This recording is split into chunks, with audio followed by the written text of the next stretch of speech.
I've been practicing all week. My slate.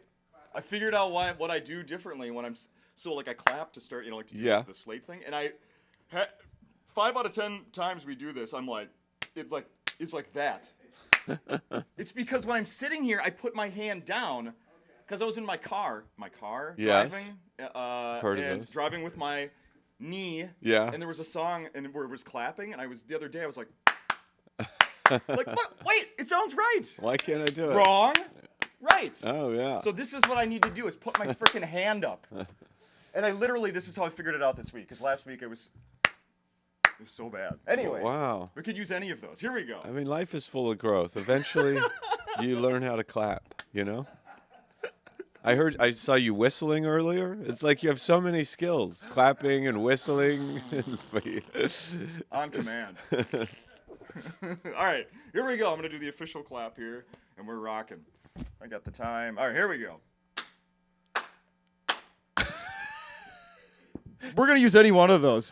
So this is No Laugh Track Podcast, episode 505. My name is Justin Severson, and I thought I learned how to clap this week, but maybe I still need more practice. We start the show each week with a little slate, as it was, to let us so Brandon, the producer, can match up the times, and my clapping is very poor. I don't know how long we've been recording, but I think we should really leave in the preamble and your clap, because after all of that, it was terrible. It was terrible. Slate. It was terrible.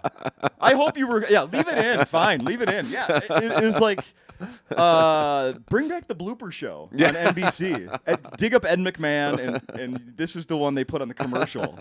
Like we got an hour of these. The dummies like this guy shows what he can't do. Anyway, that is the voice and the face of Ryan Hamilton, who has not been on this podcast with me since February 23rd of 2017. Wow. You got the specific dates. Yeah. The archive. Yeah, it was 3:03. You walked in, 3:03 p.m. I had arrived at like 2:58. 2017. That's amazing. Yes. Oh, my word. And every calendar year, that they have the calendar in the office here at Acme. Yes. And, they write the names in, and I'm always like, where's Ryan coming back? Yeah, sure. Yes, absolutely. Like, where's Ryan? He's not. Another year without Ryan Hamilton? Okay. As you asked me before we started recording, how many of these have you done already? You have done 3 of these. So this is our 4th. This is our 4th. First one was 10 years ago, sir. Over 10 years ago. Oh, my. Yes. January of 2013. We did it again in January 2014, Feb 2017, and now we're June 2023. Wow. Well, welcome to summer in Minnesota, by the way. Have you ever been here in the summer? I don't think I've ever. I mean, maybe not. I don't know that I've ever been here in the summer. So it's nice. Yeah. You'll fall in love with it. You'll want to move here. Yeah, it's great. Yeah, I was thinking that today. I was like, I'll just come here during the summer and live here, and then never again during the winter. Yeah. Now you've got the status, but you don't need to come in the winter. You don't want to do that. Come in the summer when it's nice. Well, the reason why I like to come in the winter is because that's when people like to buy tickets in Minneapolis. It's true, actually. Yeah. Yeah. Mm-hmm. Yeah. So I need the help. If the weather can help me sell tickets, I'll take it. Oh, please. But right now in the summer, we're enjoying it. We were actually scheduled for the winter, and we had to move this. Is this interesting to anybody? Stop. Yes, I want to know it all. No, last time you were here, we recorded with Pat Sussmilch. It was also the last time he was on the podcast as well. Just a little fun fact. Oh, we were on together? Yes. Oh, right. I kind of remember that. Yeah. I have a terrible memory. You do? Yeah. Do you, what was I going to ask you here? How was last night? You're finally back. How was the first show back at Acme? Last night was a phenomenal show. It really was. It was just really great. I don't know what happened. There's those nights where you're just like, wow, this should have been my special. Now that I know we're recording, maybe it will be. No, I don't know. But it was great. Really good crowd. Just really fun. I don't know. Everything came together last night.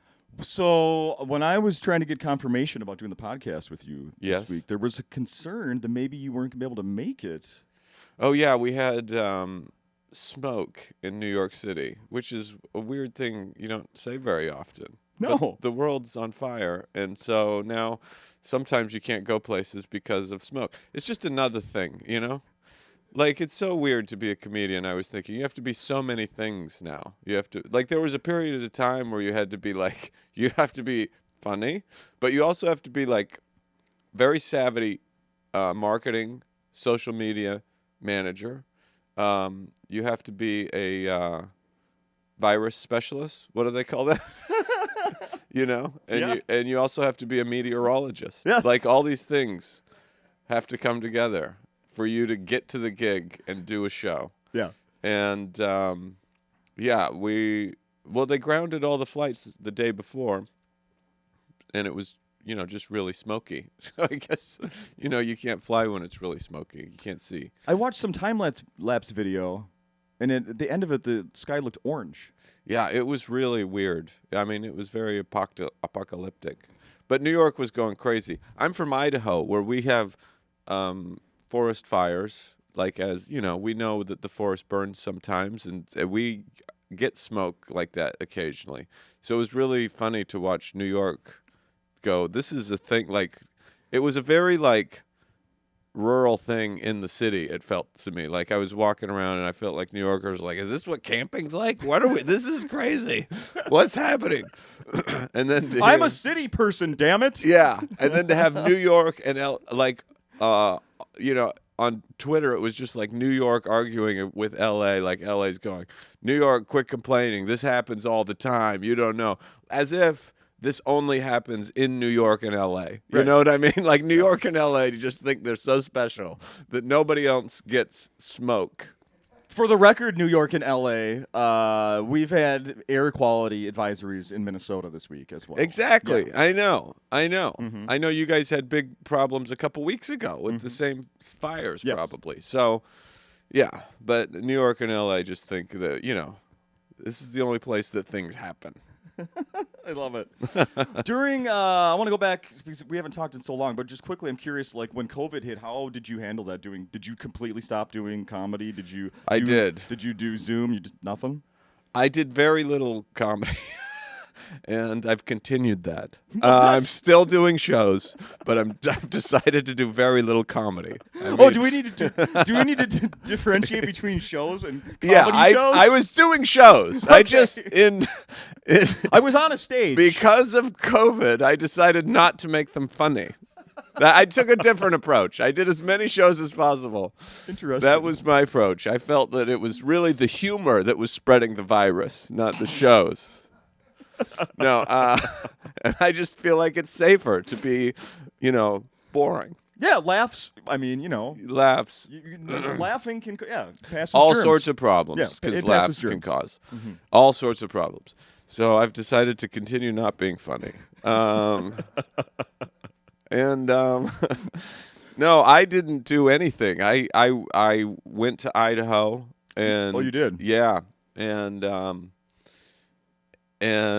I went very early. Like, I didn't even know before everything really was crazy. I went to Idaho, and it was really wild. I was just there for a long, long time. Yeah, I brought a backpack, That's like how it was. I brought a backpack, and then I was gone for like a year and a half. Oh, my. Yeah. You went back to your bedroom? We had a little rental house in a town that is like a little ski town, and and so I stayed there in this little house by myself mostly. Oh, okay.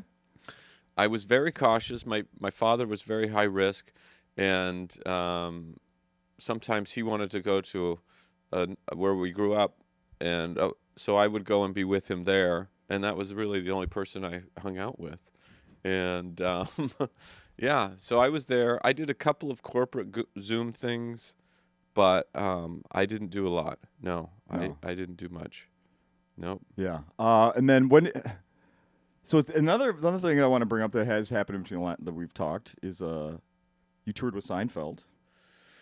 Yeah, I guess maybe I wasn't really touring with Seinfeld last we talked. Yeah. I looked back, and one of the things we talked about in 2017, you had just done Radio City maybe with somebody else? Does this sound familiar? I've never done Radio City. Maybe it wasn't that. Maybe Carnegie Hall. Carnegie Hall. Yeah, with Gad Here, probably. I don't know the difference.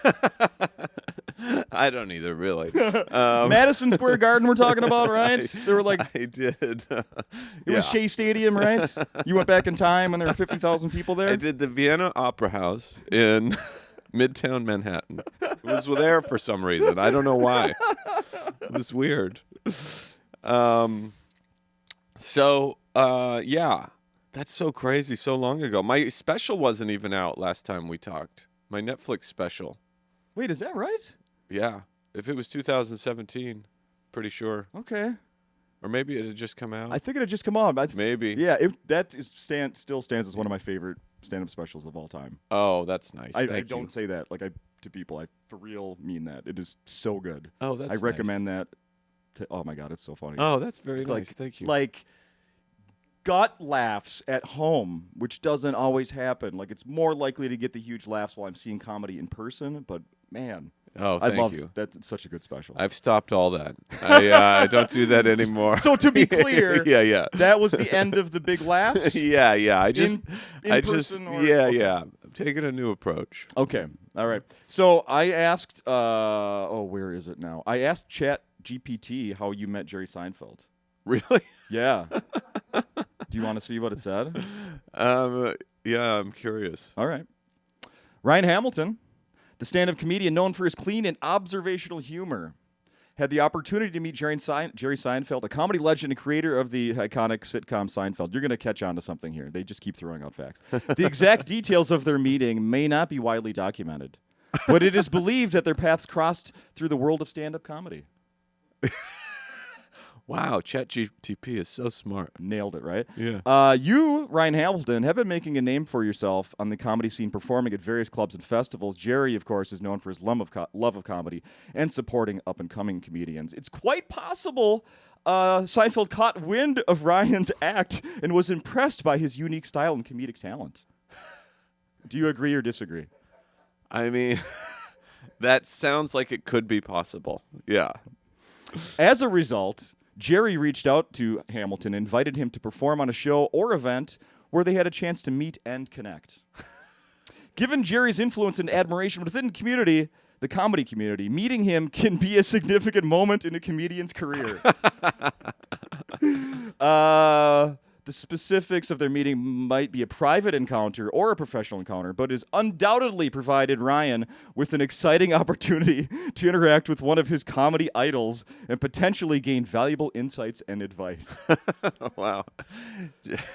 That pretty much sums it up. ChatGPT really just, they'll answer any question, even if they don't have the answer. Yeah. ChatGPT will never go, I don't know. Why won't they just go, I don't know? So that would be smarter. Yes. My wife does this because she's such a nice person. She tries to give an answer to every question that like somebody will have and I'll have. Yeah. Like, why do you even know why they're selling the cabin? Just I'll say something like that. Yeah. Well, I think it's because I'm like, well, but you don't actually know though. Well, no, but I mean, it could be because. Sometimes I just wish you would say, I don't know. I don't know. Because I could speculate too. Who's selling the cabin? Anyway. Why? Why? We need to know why.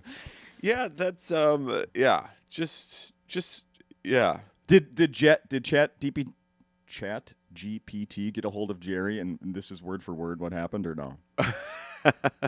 I don't think so. You don't think I so? don't think so. I met Jerry at Carnegie Hall. We probably told this story last time. If you remember this, me being at Carnegie Hall. Anyway, refresh me, please. I was opening for Gad Elmaleh, who's a very famous comedian in France. Okay, yes. And they're friends, Jerry and Gad. Okay. And Gad had a tour over here in English. And it was a really big deal. And he had me open for him at Carnegie Hall. And Jerry was there. And so Gad says, do you want to meet Jerry? And I said, yeah, sure. And Jerry goes, have you played here before? And I go, yeah. He goes, you have? I go, no. And he gave me some really good advice about specifically playing in Carnegie Hall.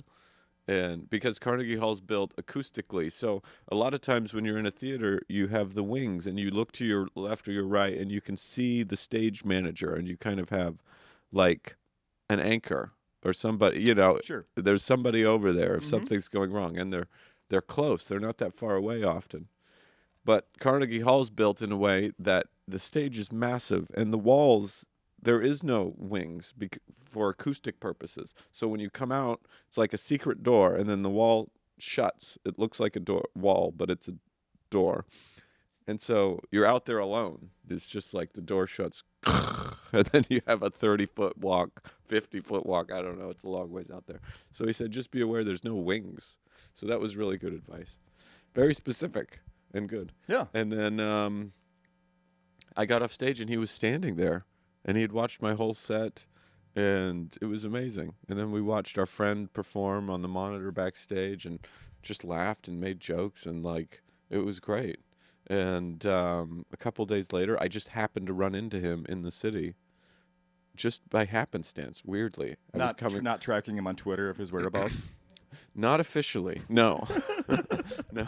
I was coming out of Gotham Comedy Club, and he was coming in. And he pulled me aside and gave me some really nice words and advice, and then a while later he asked me if I would open for him. It was amazing. Yeah.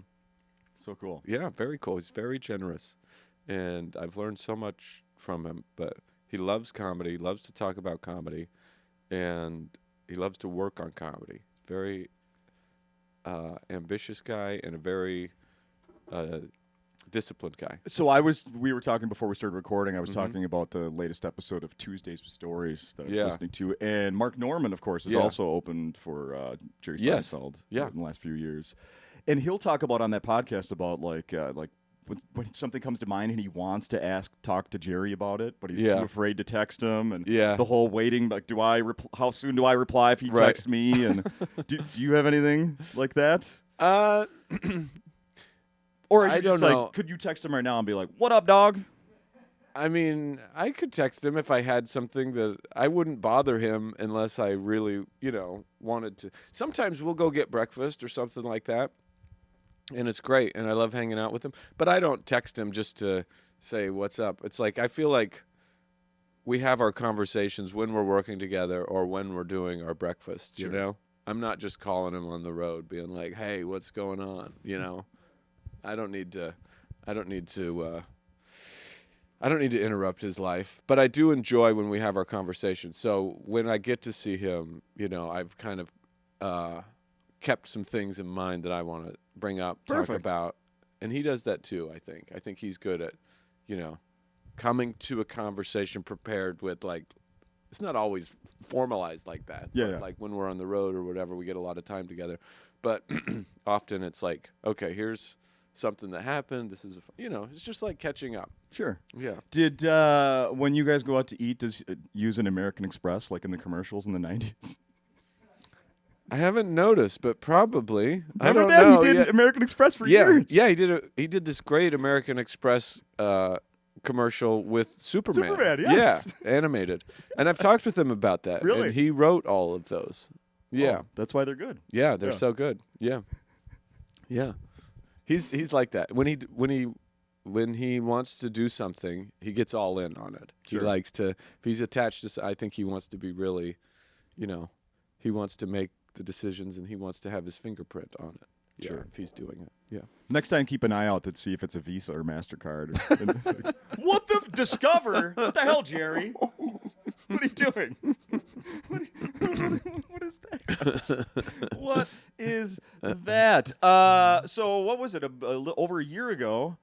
I think are you talking about this accident you had on stage? Is that a big part of you? I fortunately had to work last night at one of my many jobs. I wanted to come see the show last night. I couldn't, so I didn't get to see what you're talking about. I know that you were in a really bad accident. Yes, I was. And it's great to see you in front of me for so many reasons, and that's another one of them, is that you're clearly have recovered. I appreciate that. Thank you. Yeah, I am talking about it. It's become the bulk of my act, weirdly. I mean, I don't know. It was just, I've never had anything that I felt I had to talk about. Sure. If nobody knows, people probably don't know who are listening to this. Maybe they do. I was hit by a bus over a year ago now, and it was really something wild. I was a pedestrian in the street, hit by a bus. Where? In which city? I was in Los Angeles. Yeah, I was walking to pick up a rental car at the end of 2022. Okay. And yeah, I hit the button, watched the light, walked across the street, didn't hear or feel anything, and then it's kind of gruesome. But I talk about it in my act. About it was hard to talk about it because it was strange. I had to talk about it. For one, because people knew about it, and I had to move all of these shows, so people we weren't going to announce it. I didn't even want to announce it, and I thought that it happened. Yeah, because I don't know when it happened. It was like I had a couple big shows, and I thought, okay, we can move these little shows, and if I can just do the big shows, if I can just get through the big shows, then maybe we won't have to say anything, and I'll just kind of fake it. But a month went by, and it became apparent that there's no way that I could do that. Yeah. It was just like I didn't know how to. Couldn't comprehend what was going on. Sure. So we had to move the show. I couldn't breathe. I was still talking with gasping, and it was like even if I couldn't move my arm that much, I wouldn't have been able to talk properly. So we had to move the show. Did you ever even think what would I tell people? Plastic surgery, new knee. I just was gonna not be as physical and just do my act. What? Why is he in a body cast? Ryan, you couldn't. By looking at me, you may not have been able to tell, really, if I was just standing on a stage. Okay. I never had a cast on, even though I had to have a titanium plate in my arm from just above my elbow to just below my shoulder. And, but I would have, my mobility wouldn't have been 100%, but you may not have known. Okay. You may, except the breathing and the talking, I couldn't. And it was, and I looked, you would have been like, he's really tired or something, I don't know. Probably somebody would have been like, I think he's having an off day, or I don't know what's going on.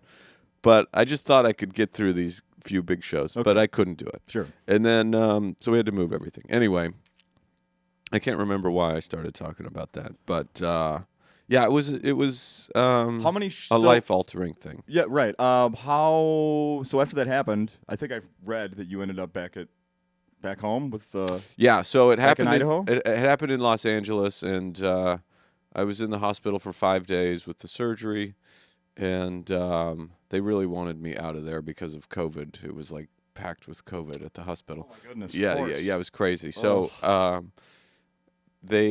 but I couldn't travel, so I couldn't get on a plane because of my lung for doctor's orders, and I couldn't really be in a car for long periods of time. So my mom came to be with me in L.A., and we lived in L.A. in hotels for 5 weeks or something. Wow. And then we drove to Salt Lake City, where I was planning to do these shows, and on the way there, I just realized I couldn't do it. So we had to move the shows a week out. But I started doing physical therapy in Salt Lake City and Idaho, going back and forth and being with my family. And they would come with me, and I had lots of follow-up appointments and doctors in Salt Lake City as well. So then I was doing that Idaho, Salt Lake City for, 2 months. And then the end of March, I got hit January 1st. New Year's Day of Happy New Year, everybody. 2022. Oh yeah, I said it was the end of 22, but it was the end of 21 when I got hit. Right. Or actually, it was the first day of 22. But so yeah, and then my first gig back was writing at the Oscars for Amy, the end of March, and I really wasn't ready, and I didn't know that I was. Amy asked me if she would help her just in a text. And I said, sure. And she always asked me to help her, which just kind of means reviewing something, watching the live show, giving her notes. I kind of thought, and then she texted me like weeks later, like, hey, I'm still working on getting the job secured. And I'm like, job secure? I didn't realize that we had set up for me to like go to LA for 2 weeks and actually have a job. Oh, wow. So then I was like, oh, that's what you meant. I didn't understand. So I never even told Amy this, but I just thought, okay, I can do it. But it was a little early for me to be doing something like that. But I went and did it. And was she like, Ryan, not every joke is about car accidents?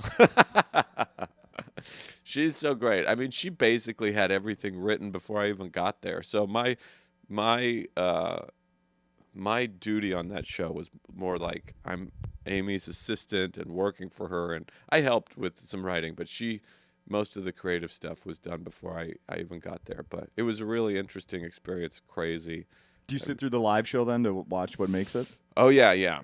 We were writing and adjusting and pitching. During the show? During like the show, and that's also the show with the slap thing. So that all happened. So were you in person there then? Yeah. Oh, wow. Yeah. And Amy was the last person who had any time left on the show when as from the hosts. So I'm like backstage.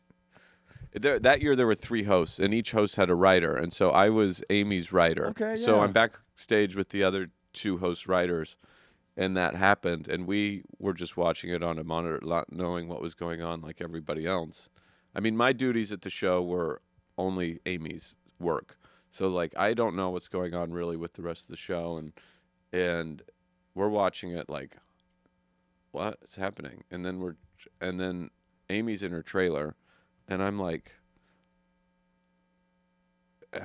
Amy's the only host left with any time on the show, and the head writer's not getting back to us. This is my first writing job ever in my life, and I'm like, is it Amy and I's job to save the Oscars? Like, what is happening right now? Right. This is so wild. I mean, I never would presume that was my duty, but it just felt like a lot of pressure and very strange. And I had to go to Amy and her.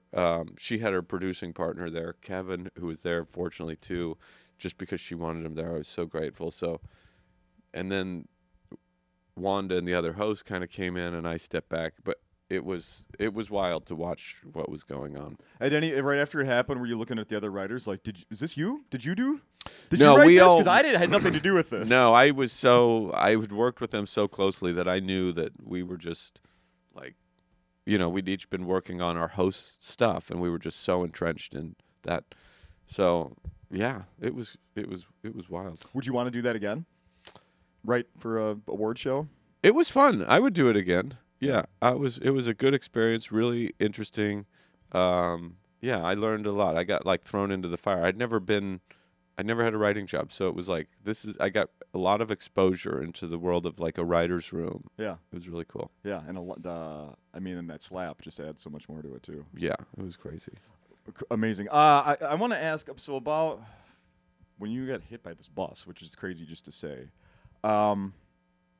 Have you seen footage of it? Like, is there like a traffic cam that recorded it? We're looking. As far as I know, they haven't been able to find anything. I don't talk to them much. I just like to not be. I don't know. They were like, you don't have to talk to us, and I go, okay, I don't want to talk to you. I don't want to see it if there is. Okay. Yeah. That's what I was curious. Yeah. No way, right? Yeah. I don't want to see it. I remember it all. I remember everything. I didn't go unconscious. Oh, I just assumed. Really? Yeah. Oh my God. Yeah, I stood up immediately, actually, which is really crazy because, yeah, it was just like adrenaline. It was really gruesome, but I stood up and I didn't know what was going on, and it was wild. I'm okay. It's just dirt. No, I knew I was not okay. Good. But I also... People are like, he's not okay. Yeah, I knew I was not okay, but I couldn't figure out what was wrong, I just did... It was wild.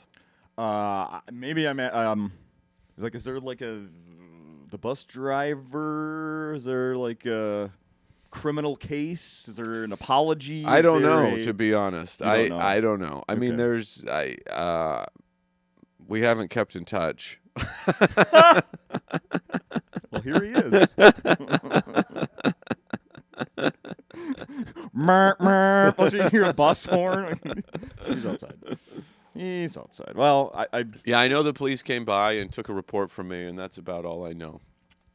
Yeah. Yeah. And recovery, like, where are you at with that now? Like, I was through months of physical therapy, and I'm still working on it. I mean, I'm doing strength training now and getting, my left side strong, and I'm just working on it. But yeah. Right on. Yeah, it's okay. I mean, I guess. I mean, it's okay because you're here. Yes. Yeah. You survived. Yes, absolutely. Does it make you think you made the right decision in being a New York comic instead of an LA comic?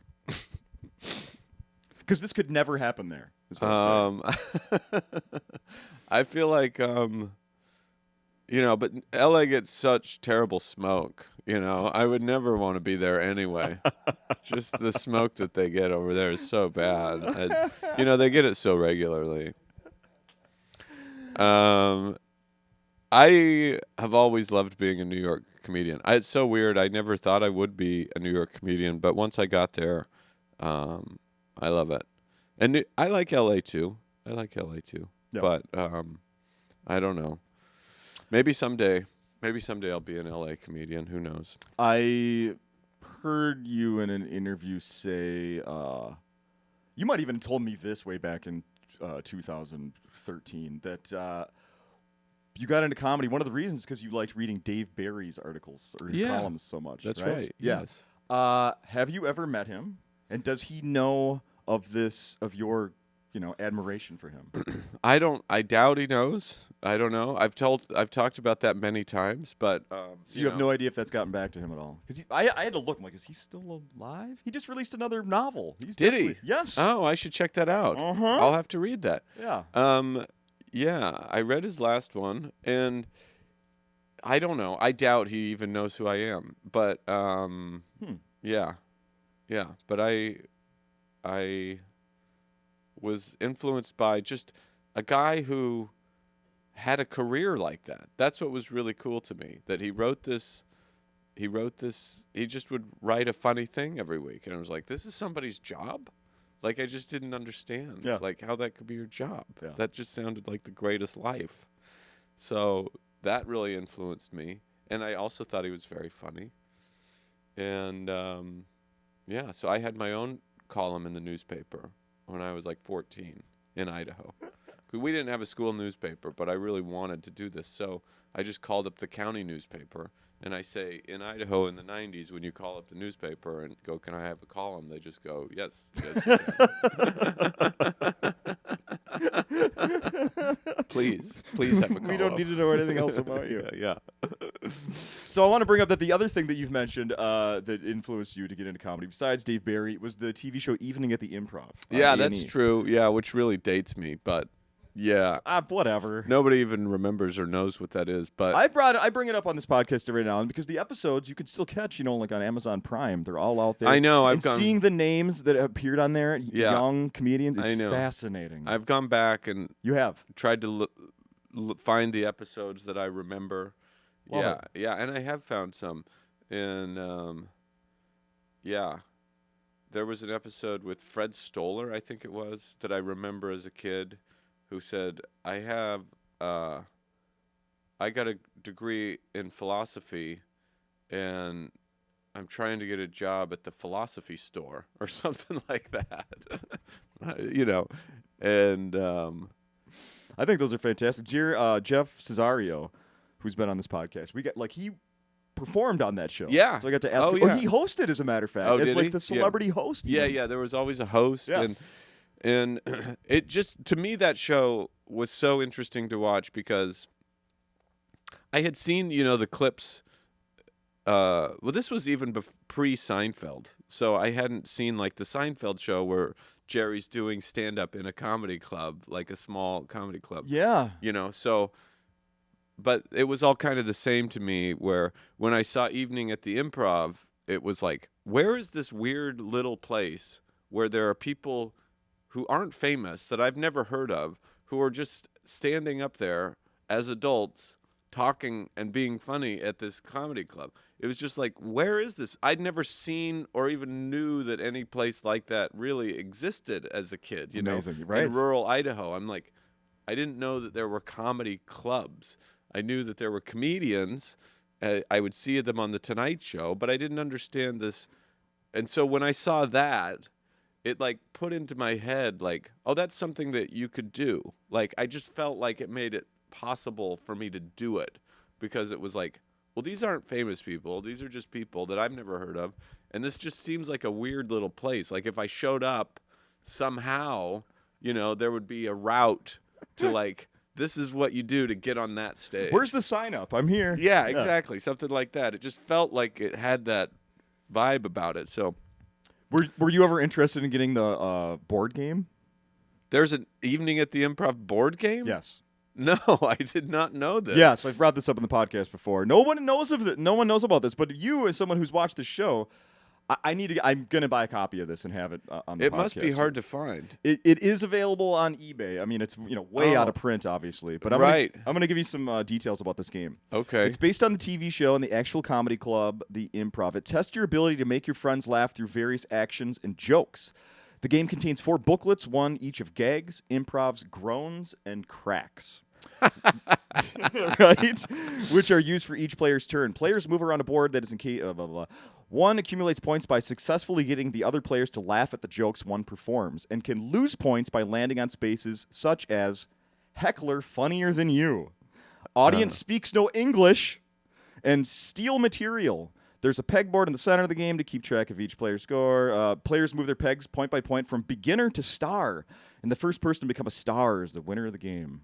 Wow. Yes. I got to check this out. I mean, How about sounds terrible. Doesn't it? But great. Yeah, both at the same time. Audience speaks no English? Is that a normal concern for comedians, Ryan? I've had that happen before. You have? I was on a cruise ship one time, and the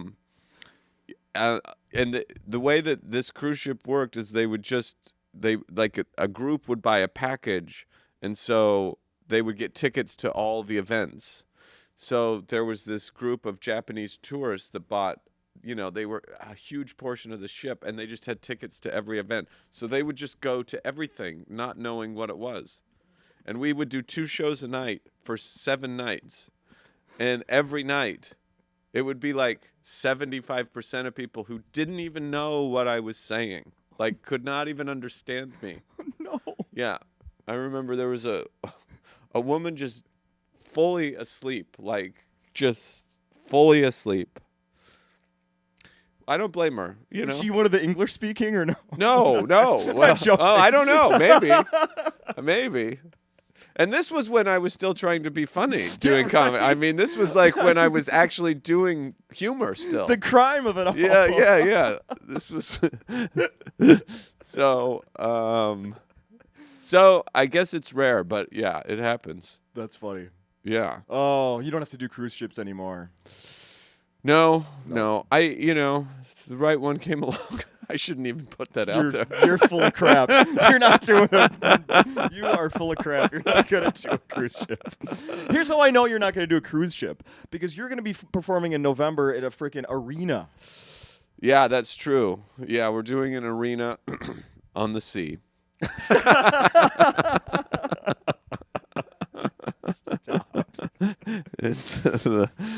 Yeah, I know. We're doing one arena show in Salt Lake City, Utah. Yeah, and Thanksgiving weekend, and it's pretty wild to me where the Utah Jazz play. Yeah.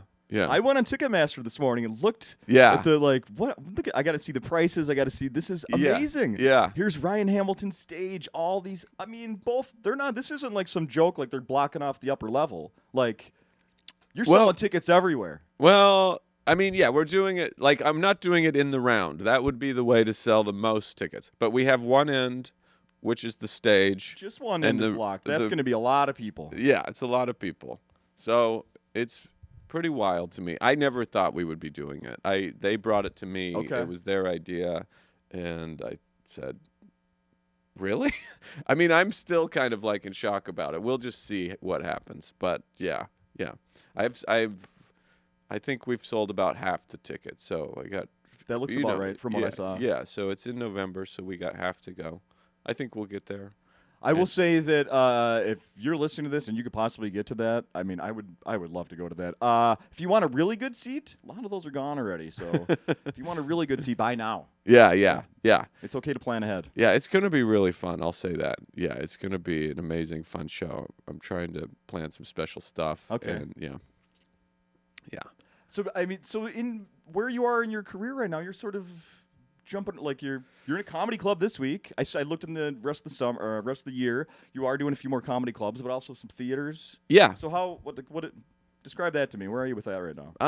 I just go where they tell me. I like to tour. I like to, there's specific places I like to go.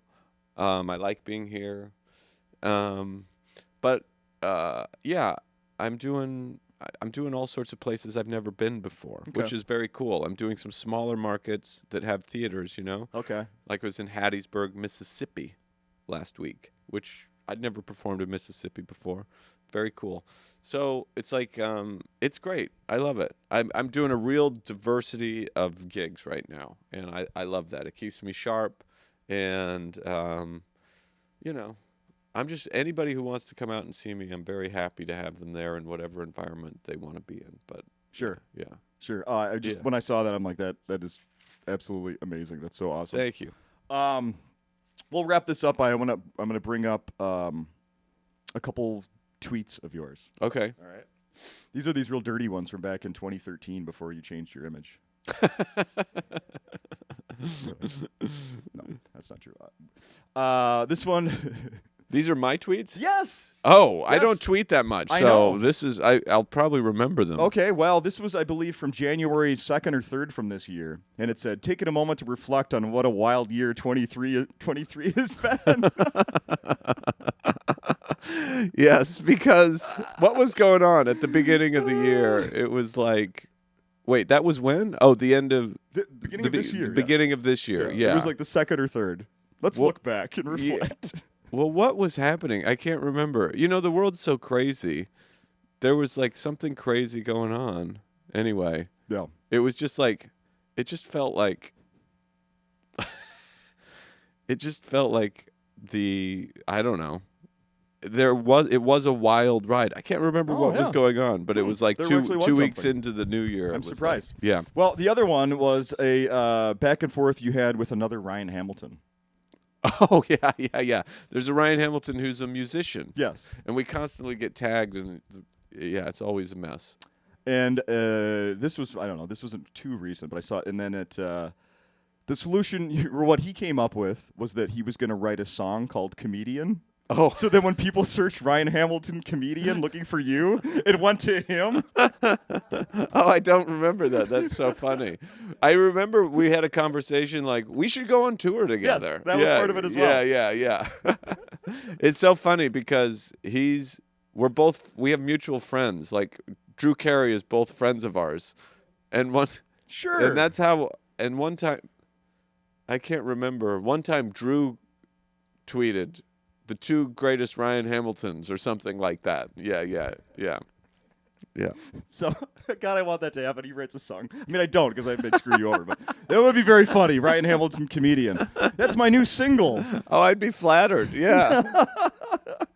How could you get him back on that, though? Name your album singer-songwriter Ryan Hamilton or something like that. Yeah, that's not bad, I'm just sitting on a stool with a guitar, Just the album cover, but it's all, Yeah. It's all jokes. Yes. Yeah. Well, consider that. Yeah. So, I assume you're working towards recording. Do you have any plans for that at this point? Yeah, well, I don't know. I'm trying to figure out what to do. I have a lot of material right now.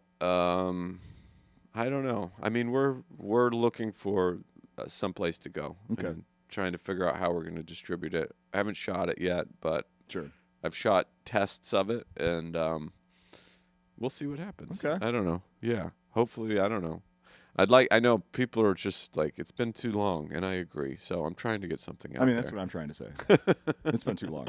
It's a lot of pressure these days to be a comedian. It's like, when's your next one? When's your next one? And yeah, I'm working on, I wish I could just say I had a deal and this is what's going on, but we're working on it, so we'll see what's happening. Yeah. Yeah. There's a lot of options. It'll work itself out, right? Yeah. Yeah. Anything else we should be mentioning before you hit the road here? Just, people that got to come while there's still tickets remaining for this weekend at Acme. We released this. People should come see you here, obviously. Yeah. This will be great. I don't know. Just check out my tour dates. I have a lot of tour dates. We're constantly adding. It's we're even into 2024 now. Wow. A lot of stuff in the fall. I'm going everywhere. So check for those cruise lines. Yeah. Carnivalcruise.com. Just everybody who's listening to this, just come to the stadium show. I just need to get that one sold out. So wherever you're, just come to that show, and then we'll figure out the rest. Yeah. A lot of times when I got one final thing here. A lot of times, when somebody like rock bands will come and do an arena show. Yeah. And the lead singer will come out, or anybody in the band will come out. Like if it's in St. Paul. Yeah. They'll wear a Minnesota Wild jersey, or if it's at the Viking Stadium, right. It just happened. Luke Combs came out wearing a Vikings jersey. Will you be wearing which Utah Jazz jersey will you be wearing? Which jersey? Yeah, like which player? I'm ashamed to say I don't know. Karl Malone, probably. Oh, you mean any player from back in the day? Yeah. Current, past. I don't know. Because I want to see you with the sleeveless basketball jersey doing your sets. I did do some photos when we got a day at the arena to shoot. They let us have. So I don't know if you saw, but were you standing on the court? Yeah, we're standing on the court, and we did a zoom out shot. But I also have some shots that I haven't put out yet, where I'm in way oversized jazz stuff. You're kidding? Yeah. So those will be coming out. I should put those out. Yeah. Oh. So look for those. I can't remember whose jersey I'm wearing. No kidding. Yeah. Yeah. Wow. Yeah. Yeah. That's amazing. All right. Yeah. Well, thank you for doing this. Please, if you have any hand in it, come back sooner than 6 years. Okay. Yes, I would like that. All right. Yeah. Absolutely. All right. Thanks, it's good Ryan. to see you. Thanks, man. You too.